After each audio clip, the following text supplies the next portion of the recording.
Welcome to Nephrology Notebook. Today we're looking at FIGARO-DKD, a trial that shifted how we think about diabetic kidney disease, not just as a kidney failure problem, but as a cardiorenal risk problem. The key question is practical. In patients with type 2 diabetes, albuminuric CKD, and relatively preserved kidney function, can finerenone reduce cardiovascular events before kidney failure becomes the dominant issue? The headline is straightforward. FIGARO-DKD showed that finerenone reduced cardiovascular events in patients with type 2 diabetes and a broad CKD spectrum. The benefit was driven mainly by fewer hospitalizations for heart failure. This matters because many patients with albuminuria and preserved eGFR look deceptively stable, but their cardiovascular risk is already high. Next, let's ground this in a patient. Meet Robert, a 64-year-old man with type 2 diabetes, hypertension, stage 2 CKD, an eGFR of 68, and a urine albumin to creatinine ratio of 350 milligrams per gram. His blood pressure is reasonable, his potassium is normal, and he is already on maximally tolerated losartan. He looks like a success story, but persistent albuminuria tells us there is still active cardiorenal risk. This is the dilemma. Robert's numbers may look controlled, but albuminuria is not benign. It signals ongoing endothelial, inflammatory, and glomerular injury. Traditional therapy lowers pressure and blocks the renin-angiotensin-aldosterone system, but residual risk remains. The teaching point is that stable eGFR does not mean low risk. So what mechanism are we still missing? FIGARO-DKD focused on a group we commonly see in clinic, early to moderate CKD with persistent albuminuria.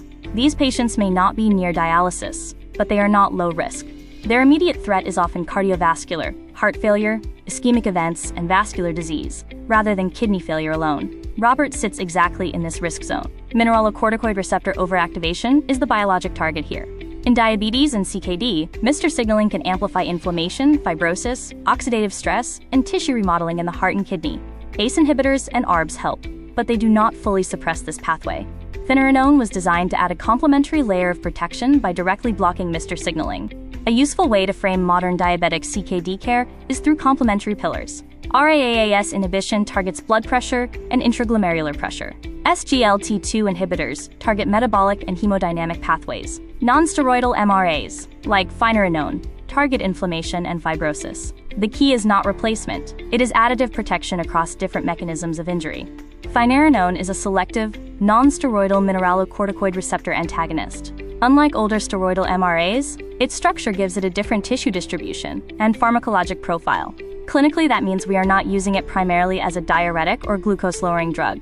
We are using it to interrupt Mr-driven inflammation and fibrosis in high-risk diabetic CKD. Spironolactone and eplerenone are familiar steroidal MRAs, especially in resistant hypertension and heart failure.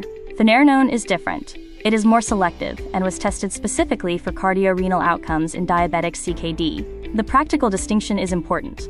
Finerenone still requires potassium monitoring, but in trials, the safety signal was generally predictable and manageable. At the cellular level, finerenone binds the mineralocorticoid receptor and changes downstream gene expression. The intended effect is less inflammatory signaling, less collagen deposition, and less fibrotic remodeling. But the same pathway also affects potassium handling in the distal nephron. That is why hyperkalemia is not a surprise. It is the predictable safety issue we monitor for. Finerenone was evaluated across two complementary phase 3 trials. FIGARO-DKD emphasized more advanced CKD and kidney outcomes. FIGARO-DKD emphasized earlier CKD and cardiovascular outcomes. Together, they help map finerenone's role across the diabetic CKD spectrum. For this video, the key point is that FIGARO answers a more outpatient, prevention-oriented question. FIGARO-DKD was a phase 3 randomized, double-blind, placebo-controlled trial. Patients first had RAAS inhibitor therapy optimized, then were randomized to finerenone or placebo, with dosing based on eGFR and a target of 20 milligrams daily. More than 7,400 patients were randomized globally, with a median follow-up of 3.4 years. This was a large, event-driven trial. The study population was adults with type 2 diabetes, albuminuric CKD, and maximally tolerated ACE inhibitor or ARB therapy. There were two main paths: moderate albuminuria with eGFR 25 to 90, or severe albuminuria with eGFR at least 60. Importantly, patients with symptomatic HFrEF already requiring a steroidal MRA were excluded, as were patients with elevated potassium. The baseline profile should feel familiar. Mean age was about 64. Most participants were male. Mean eGFR was around 68, and median UACR was just over 300 milligrams per gram. Nearly all were on RAAS blockade. In other words, this was not a rescue population. It was a relatively stable treated population with persistent albuminuria and residual risk. The primary outcome was a composite of cardiovascular death, non-fatal MI, non-fatal stroke, or hospitalization for heart failure. Finerenone reduced this outcome with a hazard ratio of 0.87. The absolute benefit was modest but clinically meaningful over several years, with an estimated number needed to treat of 47. The signal was cardiovascular first, not kidney failure first. When we dissect the composite endpoint, the benefit is mainly driven by hospitalization for heart failure, with a hazard ratio of 0.71. Cardiovascular death, MI, and stroke did not individually show the same clear reduction. This is the key nuance. FIGARO-DKD is often best remembered as a heart failure hospitalization trial within albuminuric diabetic CKD. Kidney outcomes moved in the right direction, but the main secondary kidney composite did not reach conventional statistical significance. That matters for interpretation. Finerenone did reduce albuminuria substantially by month 4, and end-stage kidney disease was numerically lower. But for FIGARO alone, the strongest evidence is cardiovascular benefit, with kidney signals supporting biologic plausibility. The cardiovascular benefit appeared consistent across key subgroups, including baseline eGFR, albuminuria category, and background use of SGLT2 inhibitors or GLP-1 receptor agonists. Subgroup analyses should not be overread, but they are reassuring. The practical message is that Finerenone's benefit was not limited to one narrow phenotype within the trial population. The safety story is a balance.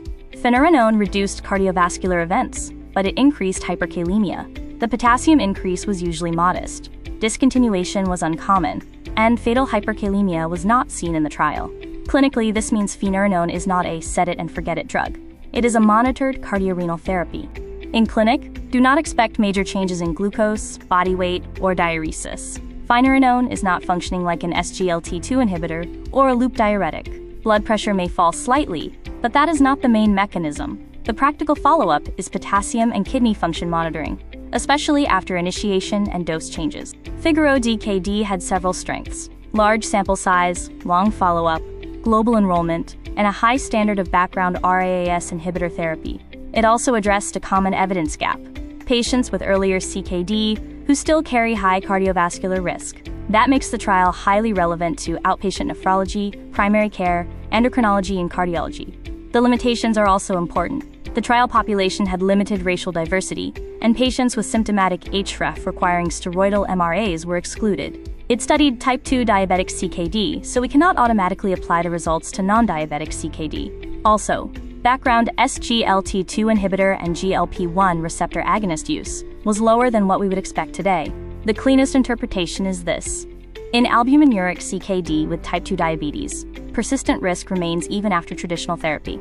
Finerenone provides an additional mechanism-based option, independent of glucose lowering, independent of major blood pressure reduction, and additive to RAS blockade. The goal is not just preserving eGFR, it is reducing cardiorenal events before they happen. Back to Robert. He has type 2 diabetes, eGFR 68, UACR 350, potassium 4.4, and persistent albuminuria despite losartan. Based on the FIGARO-DKD phenotype, he is a reasonable candidate for Finerenone 20 mg daily, assuming no contraindications. The action step is simple: check potassium and eGFR at baseline, again around 4 weeks, then periodically. 3 takeaways.